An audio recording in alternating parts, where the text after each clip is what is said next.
Baik, kembali dalam bajet 2023 dengan pesanan penaja, pelaburan emas Patuh Syariah yang mudah dan selamat serendah RM10 dengan akaun Affin Emas I. Hubungi talian tertera atau kunjungi mana-mana cawangan Affin Bank atau Affin Islamic berdekatan untuk maklumat lanjut. Sentiasa untuk anda. Okey, kita nak terus diskusi kita. Azaria, menarik sekali, banyak yang disentuh dalam pembentangan bajet kita tahun ini. Tapi kita nak tahu dulu, nak tanya dulu kedua-dua panel kita ni. Kita masih lagi bersama dengan bekas Menteri Kewangan kedua, Datuk Seri Johari Ghani dan juga Kepala Presiden PKR Rafizi Ramli.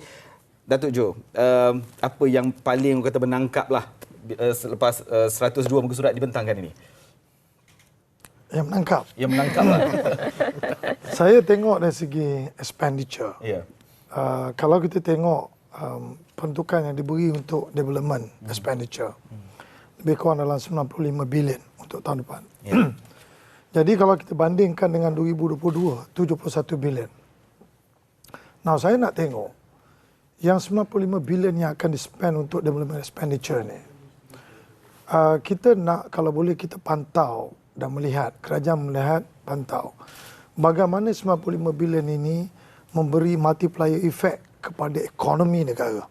Jadi kita nak tengok dan kita analyse supaya bila kita dapat data-data ni, kemudian dalam bajet pemerintahan akan datang, jadi kita tengok.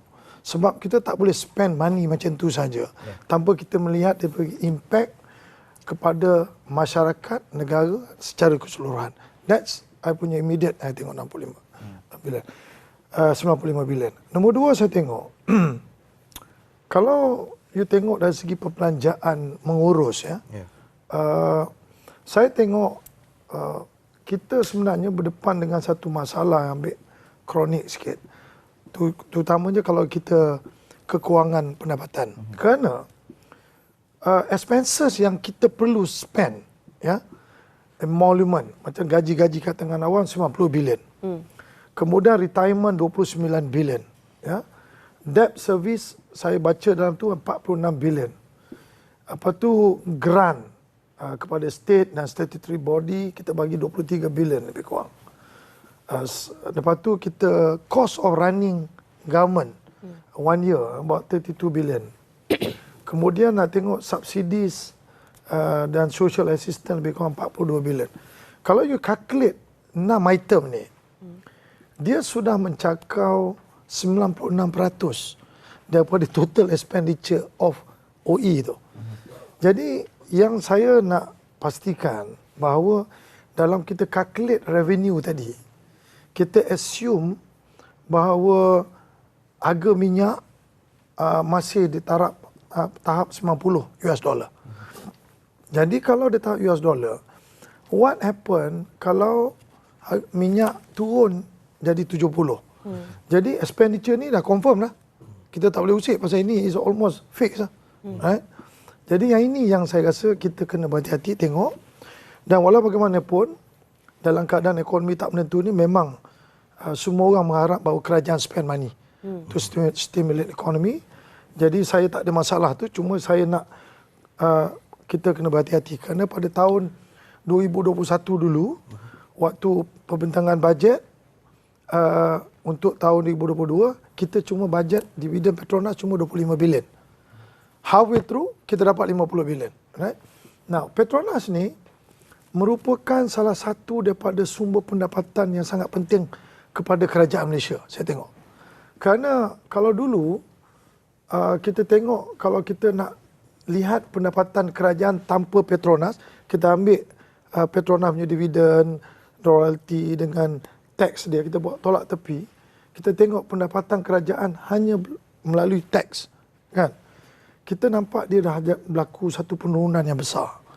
Daripada 16% kepada 11. Jadi kalau dah 11 dan kita bergantung balik kepada Petronas, saya takut dia tak jadi sustainable. Sebab Petronas ni dulu dia punya penarafan sebagai syarikat A, negara kita A minus. Dia always one notch above negara. Tapi Petronas, oleh kerana kita dah start ambil duit dia daripada 2019, 20, 21, 22, sehingga banyak kita ambil, dan tidak selaras dengan profit yang dibuat. Akhirnya Petronas tu punya rating daripada A+, jadi A-, now sekarang dia dah sama dengan negara punya rating, triple B+. So saya takut kalau kita punya revenue ataupun income kerajaan ini solely bergantung dengan Petronas saja, sedangkan pendapatan dah fix, saya takut kalau apa berlaku daripada kebolehan Petronas membayar dividen ini atau membayar dia punya pita tax atau dia punya royalty, dia akan menjejaskan the whole structure, kita punya financial structure of running a government. So jadi kita nak kena ada contingency ni. A, B, C, what happen kalau Petronas tak dapat bayar kita 35. We're very lucky because tahun lepas kita dapat additional daripada 25 bilion kita bajet, dapat lagi 25-50. I remember in 2019 bila kita cancel GST, then we short. Jadi pada ketika itu kerajaan minta Petronas bagi special dividend 30. Okey, ni special ni, dia kena ada limit tau. Kalau dah semua tiap-tiap tahun special, dah tak jadi special, kan? Jadi itulah jadi masalah akan datang. So jadi kita kena berhati-hati yang itu. Datuk Seri cakap kita patut ada contingency plan. Sekiranya Datuk Seri berada di tempat Kementerian Keuangan, apa yang Datuk Seri akan buat? Saya akan bagi solution tu apabila saya dekat dalam. Kita tunggulah. Kita tunggu apa yang jadi selepas ini. Semua akan ada jawapan. Baik, Saudara Rafizi pula, apa antara perkara yang menarik, adakah yang menarik dalam bajet kali ini? Yalah, saya ingat sebelum saya tengok Datuk Jo kupas yang pengumuman-pengumuman tu, selalunya masa di parlimen dulu pun bila belanjawan bajet itu dibentangkan, sekali kita dengar tu, of course kita akan dengar apa yang nak diberitahu, tapi untuk membandingkan kita kena tengok juga dengan tahun sebelumnya kan. Saya rasa yang tidak disebut tadi, walaupun bajet ni paling tinggi 372, tapi sebenarnya lebih rendah daripada perbelanjaan 2022 tau. Perbelanjaan bajet 2022 ini setelah mengambil kira belanja tambahan subsidi sebenarnya 385 bilion. Jadi perspektif itu penting tau. Maksudnya walaupun orang kata ini bajet pilihan raya, ini segala pengumuman besar dan sebagainya, tapi sebenarnya dia lebih kecil daripada yang telah dibelanjakan dalam tahun ini. Jadi of course, secara perspektifnya ialah kalau kita belanja 380 bilion tahun ini pun, kita rasa suam-suam, one wonders dengan lagi kurang tahun depan, apakah itu akan ada multiplying effect macam yang Datuk Johari sebut tadilah. Dan of course we can go into the discussion. Sebab itu value of money spent cukup penting. Kerana walaupun bunyi 370 bilion tu banyak, kita tahu 380 bilion tahun ini apa kita dapat. Itu yang pertama lah. Yang kedua, saya cuba nak faham dari segi pecahan tu, sebab belanja mengurus kita ni memang kita agak terikat, gaji lebih kurang gaji lebih kurang 90 bilion. Kemudian kita ada perkhidmatan bekalan yang nak bayar yang lain tu dalam 30 bilion, itu dah 120 bilion.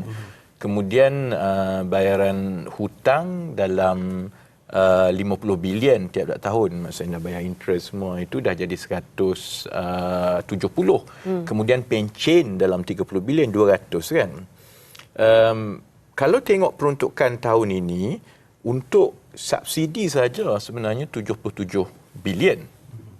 Jadi kalau subsidi itu dikekalkan dengan unjuran harga minyak semua akan kekal, maksudnya yang memang kita kena belanja tanpa masuk subsidi ni lebih kurang 200. Kalau subsidi itu kekal dalam 70 bilion, maksudnya 270 bilion itu dia lebih kurang sama seperti yang kita belanjakan tahun ini. Jadi dengan segala pengumuman, maksudnya kita nak buat yang itu, dana ni, sama yang macam saya mula-mula tanya awal tadi, sebenarnya bahagian mana yang mungkin akan dipotong. Sebab dia tak nampak dari segi belanja pengurusan itu, dia tak nampak macam ada pertambahan mendadak Walaupun kita dengar macam-macam akan diumumkan, tapi saya masih lagi cuba nak faham dari mana tambahan itu datang. Kerana kalau subsidi memang 70 bilion, saya tak dengar ada apa-apa pengumuman untuk potong subsidi, jadi kita kekal 70 bilion. Gaji tak boleh potong, memang 90 bilion. Perbekalan tak boleh potong, memang 30 bilion. Hutang tak boleh potong, 50 bilion. Pension tak boleh potong. Jadi dari mana wang tambahan itu, dan yang itu yang saya ingat dalam perdebatan dan hari-hari akan datang bila kita dapat maklumat penuh, baru kita boleh bandingkan dengan teliti kan. Dan salah satu benda yang saya perasan betul-betul tadi yang saya agak terkejut dan mungkin kalau siapa-siapa dalam parlimen boleh tanya kan, bila diumumkan tentang peruntukan untuk sekolah kan, dia adalah peruntukan untuk sekolah daif 1 bilion dan sebagainya kan. Tapi kalau ikut pengumuman tadi, saya tak tahu Datuk Jo perasan ke tidak, tahun depan kita hanya bina 5 sekolah tau, seluruh Malaysia. Perspektifnya kalau 1 tahun kita bina 5 sekolah baru saja, itu agak membimbangkan bagi saya kan, because dengan pertumbuhan penduduk, kemudian kalau kita nak kecilkan jumlah pelajar dalam satu kelas, jadi kalau kita nak sebut benda-benda lain tu mungkin kita tak faham, tapi kalau kita sebut kalau 1 tahun seluruh Malaysia kita hanya mampu untuk bina 5 sekolah. Saya ada satu muka surat ini, I can refer nanti. Jadi ini antara benda-benda awal yang saya tengok, which is trying to decipher.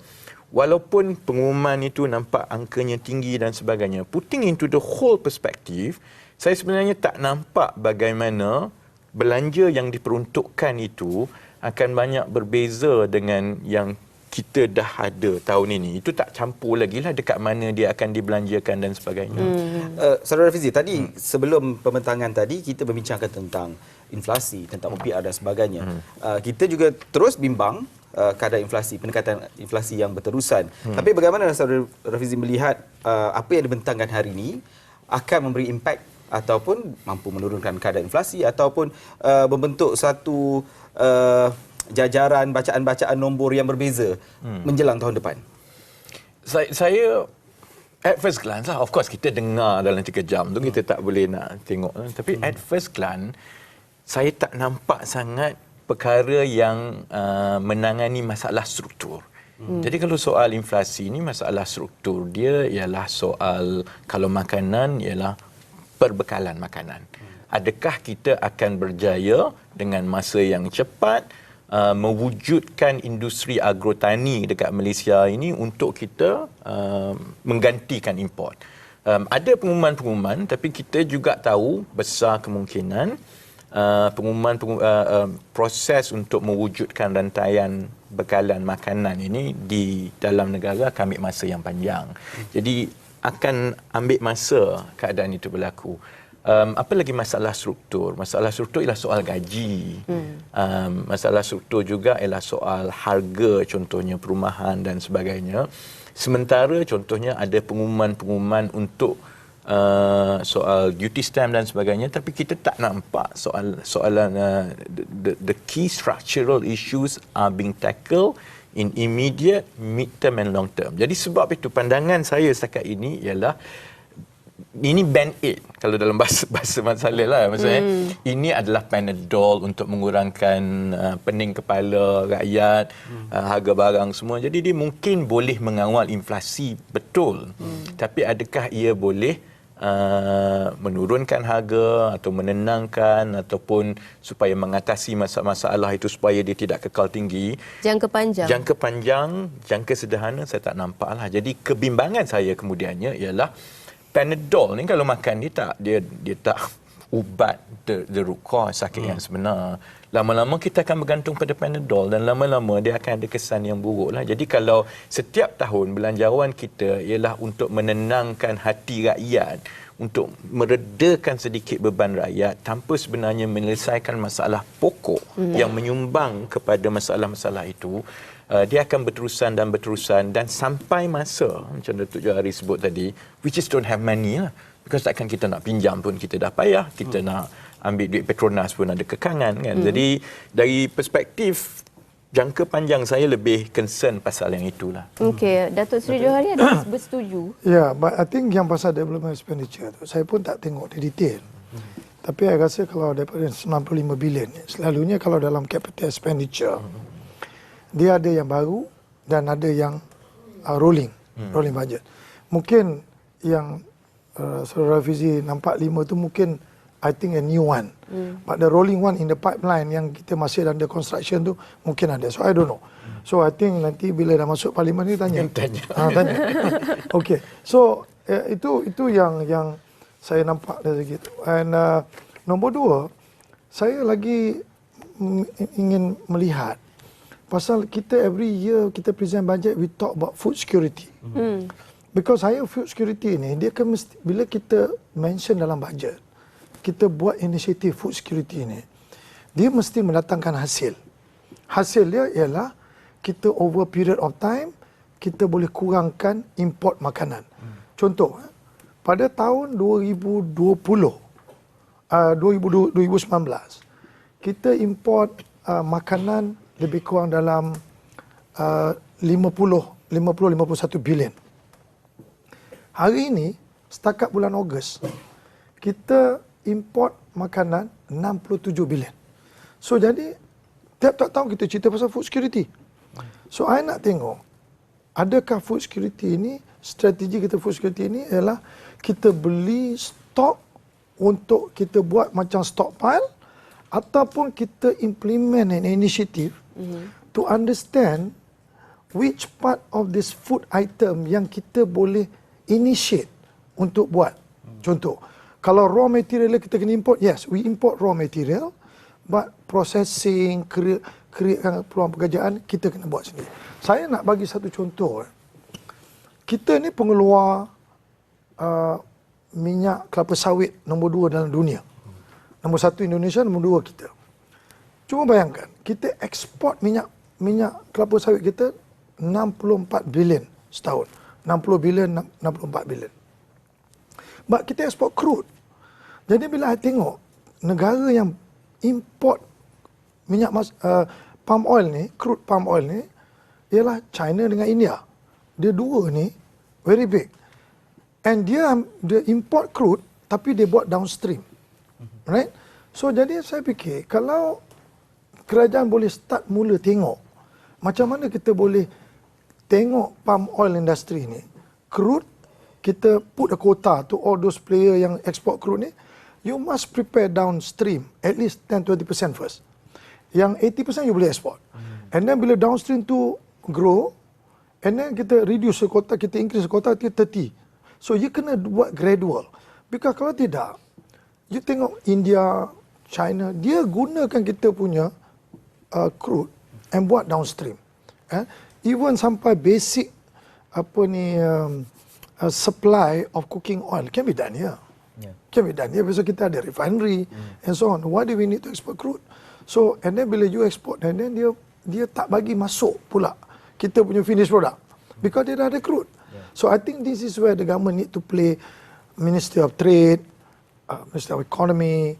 We need to go. Bila kita ada engagement dengan ni, we have to. I believe they understand. Yeah. That is the part that I nak tengok. Apa dia yang food security ni yang boleh menjamin pada masa akan datang bahawa over the period of time, kalau kita tak dapat menurun pun at least kita flat. Pasal kita population bertambah. Right? And then requirement bertambah. Harga barang-barang makanan ini mungkin lama mungkin naik sebab scarcity of food. Kan, logistik cost meningkat dan sebagainya. So this is where I nak tengok dari segi strategi tu, kalau boleh kita tengok sama-sama dan macam mana.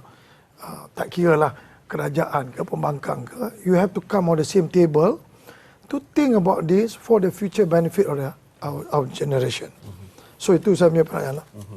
Baik, kita nak berehat dulu seketika. Lepas ni kita akan sambung semula, Azaria. Baik, selepas ini lagi ulasan, mungkin kita akan menyentuh sedikit tentang pilihan raya yang bakal tiba. Sementara itu kita berhenti rehat dahulu.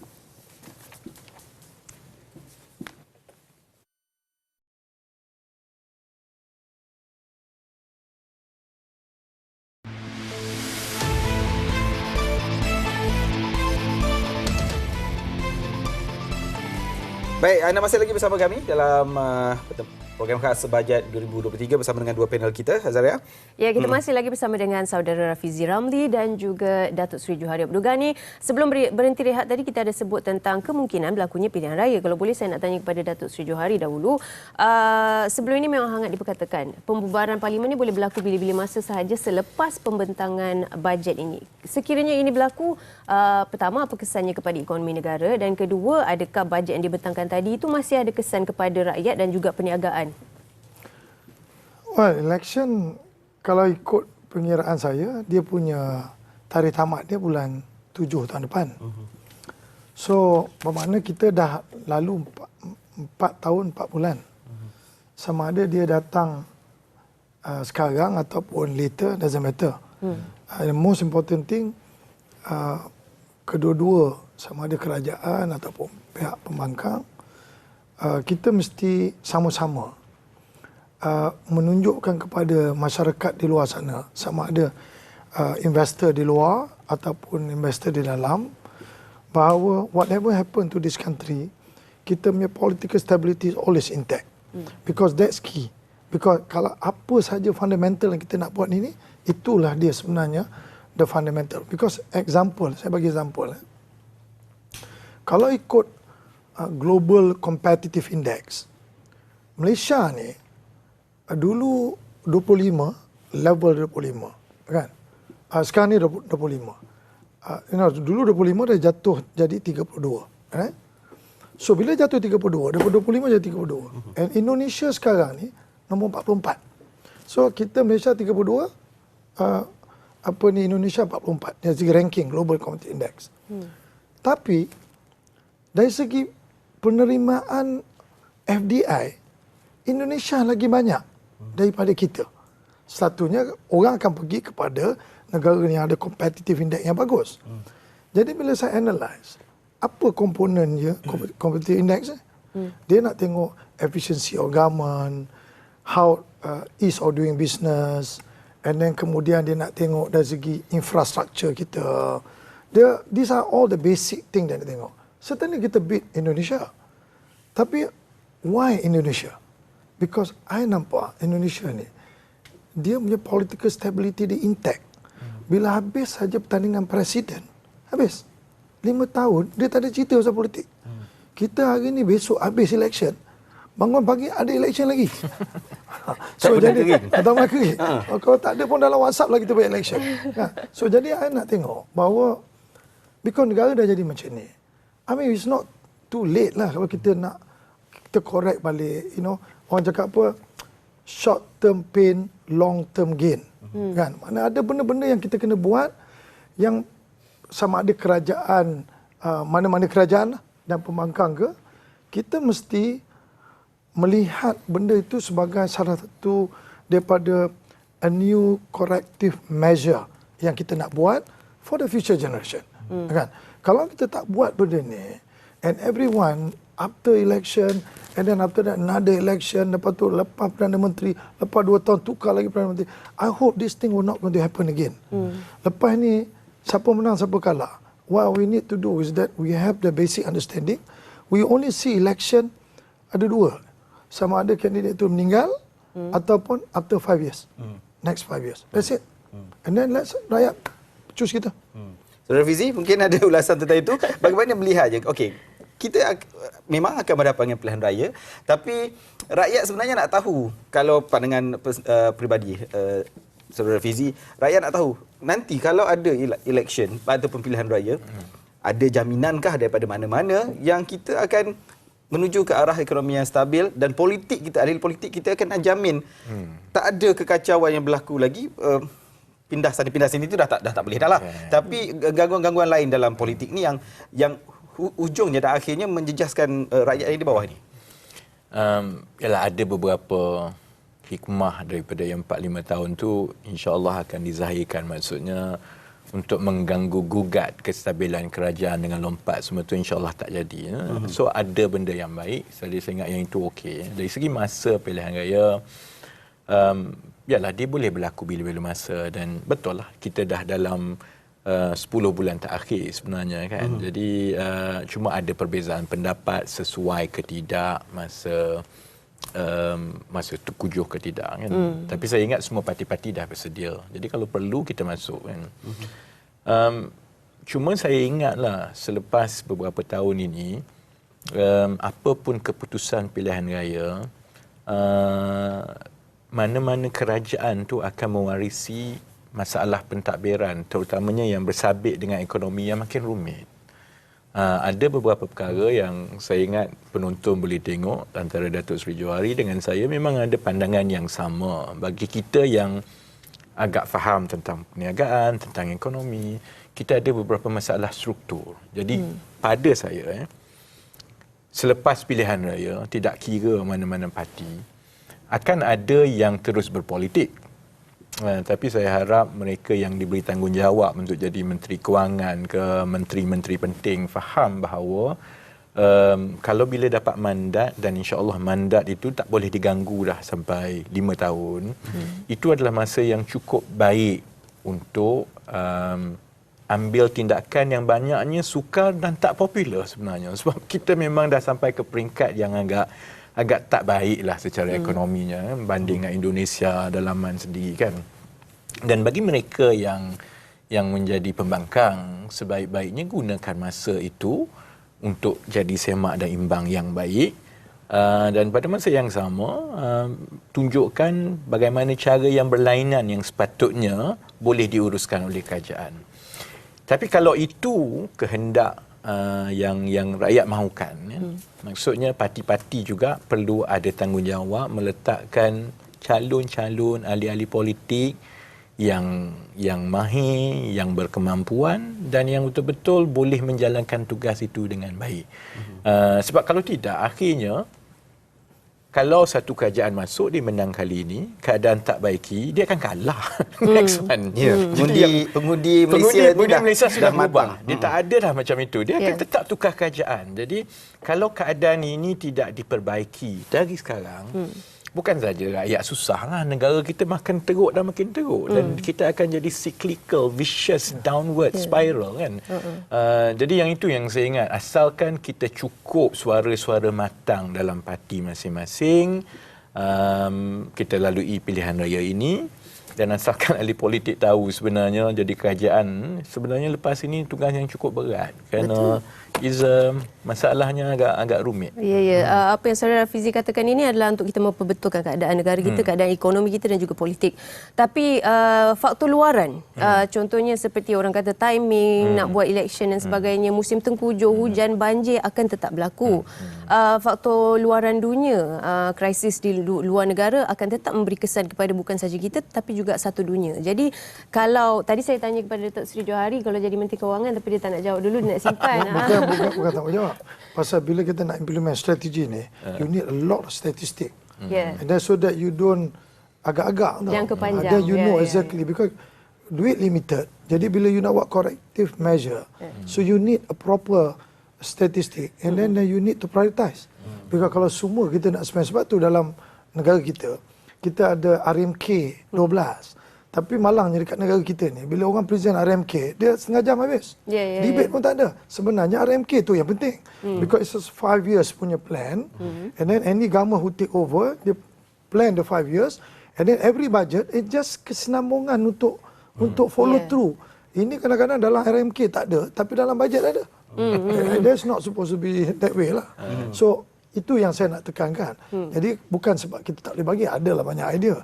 Sebab priority idea tu dia memerlukan diagnosis, yang memerlukan statistik, and then jabatan statistik kita kena support all the figures. Kalau kita kata kita punya figures ni level 2, we need a level 3, then we have to notify them. We need a level 3 punya data so that we can do. And then all this can only be done, cannot be manual. It has to digitalize so that is real time. So every month, every quarter, every half year, kita boleh nampak benda tu, whether is it work on the strategy yang kita buat. Kalau tidak, kita boleh do some adjustment. Dan bila kita do adjustment, kita bawa masuk dalam budget, every year budget, then we tell why we not doing that. Kan? So all this, again, saya nak cakap, dia tak boleh seorang. Dia kena team. So that means whoever form the government, they must have a competent team. Kan? Mungkinlah saya dengan Rafizi ni mungkinlah tahu pasal finance, pasal ekonomi. Tapi dia nak kena ada orang yang faham pasal agriculture. Kan?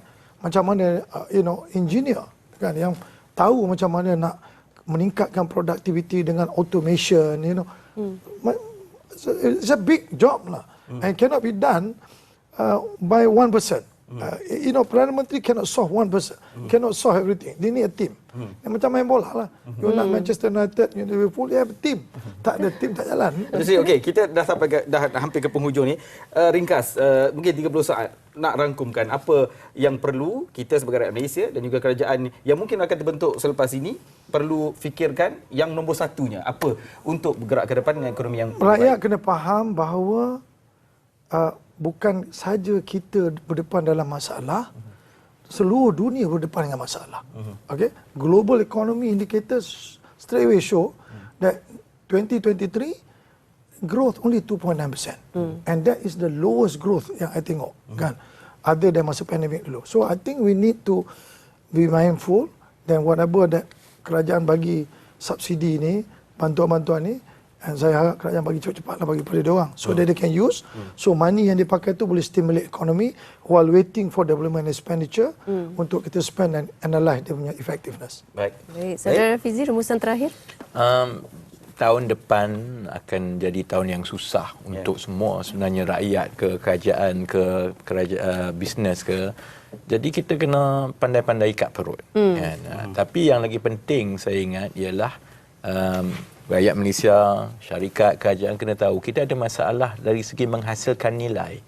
Cara kita melihat ekonomi mesti berubah ke arah untuk kita selalu mahu menghasilkan nilai yang lebih baik. A value for money, baik yang kita tuntut daripada kerajaan, baik yang kita tawarkan kepada pelanggan kita, baik yang kita hasilkan sebagai syarikat. Kalau kita berjaya ubah minda kita mengenai value for money, itu langkah yang cukup baik untuk kita menyelesaikan banyak masalah-masalah structural yang kita sebut selepas ini. Baik, itulah pembentangan atau pelbagai pandangan yang padat dengan input dan juga yang pastinya menyeluruh daripada panel jemputan kita, bekas Menteri Kewangan kedua Datuk Seri Johari Abdul Ghani dan juga saudara Rafizi Ramli, Timbalan Presiden PKR. Terima kasih kerana bersama kami hari ini. Terima kasih kedua panelnya.